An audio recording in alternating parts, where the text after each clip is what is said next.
মহামায়া, যেই কালী সেই শ্যামা সেই সতী শিবজায়া।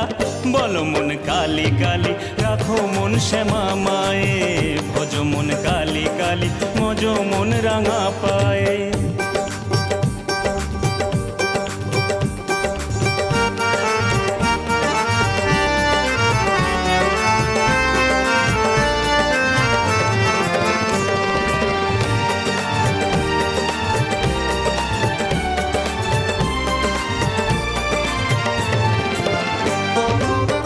মাগো তুমি দুয়ার খোলো, দুটি হাতে টেনে তোলো, যত দোষ করেছি মা হবে কি তার ক্ষমা।